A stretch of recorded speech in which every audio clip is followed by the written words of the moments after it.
Fieldwork season is here. Joining us for more on how you can keep it a safe time is Trauma Outreach Coordinator Tracy Dethlefs-Rademacher of CHI Health, Good Samaritan Hospital of Kearney. Tracy, now that we are starting to see signs of spring in area fields, talk about the dangers of fertilizer application and other chemicals to the fields this time of year.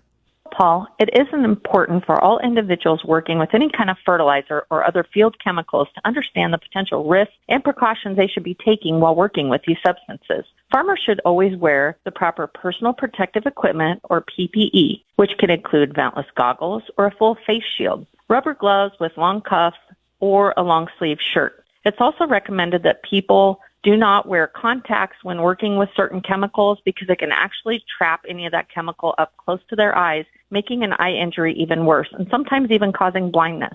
It's a good idea when working with chemicals to keep a 5-gallon container of clean water nearby, and each person that's working with any of those chemicals directly should carry 1 to 2 8-ounce bottles of water with them at all times. That way they can flush those eyes out rapidly if necessary.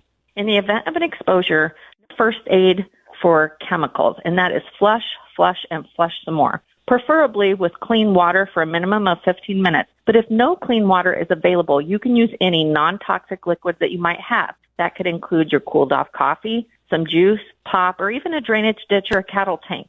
Remove any contaminated pieces of clothing unless it's frozen to the skin. And lastly, seek medical attention immediately, but make sure you're informing those first responders of the chemical that's being used so they too can protect themselves. As long as the weather holds, farmers are going nonstop getting the field work done and the crops in. Tracy, what should we know about fatigue? As we've mentioned before, but it's worth mentioning again, fatigue can lead to some serious risk for farmers. Fatigue can have both a physical and a mental component to it, and that can be described as a feeling of constant tiredness or weakness.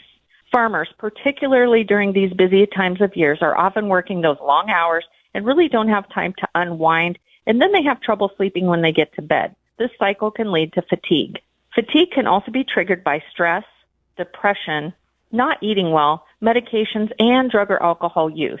Things that could help reduce your fatigue and some of its side effects are to remember: shoot for a good night of sleep every night, have a regular system of checking on those isolated workers, get some type of regular physical activity if possible, eat healthy, drink plenty of water, and try to cut back on that caffeine intake.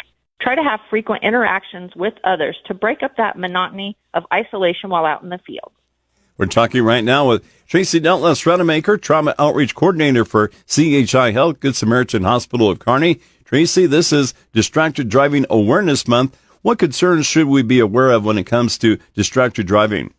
Distracted driving has become a deadly epidemic on our roads. Each year, approximately 3,000 people have lost their lives to car crashes that have resulted from distracted driving. That's about 9 people every day.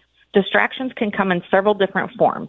There's the visual form. That's when you're taking your eyes off the road. Manual, which that's taking your hands off the wheel to eat or reach for something. And cognitive, which is just simply taking your mind off what you're doing.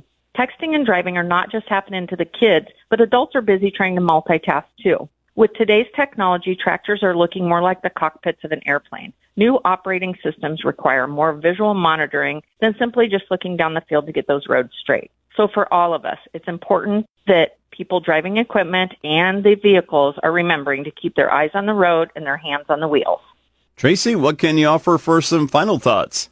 Paul, I just wanted to take a minute to remind families that prom and graduation seasons are either upon us or right around the corner. I'd like to ask all parents and caregivers to take a moment to talk to your teens about the dangers of distracted driving and be good role models ourselves. We all share the responsibilities when it comes to keeping our roads and our families safe.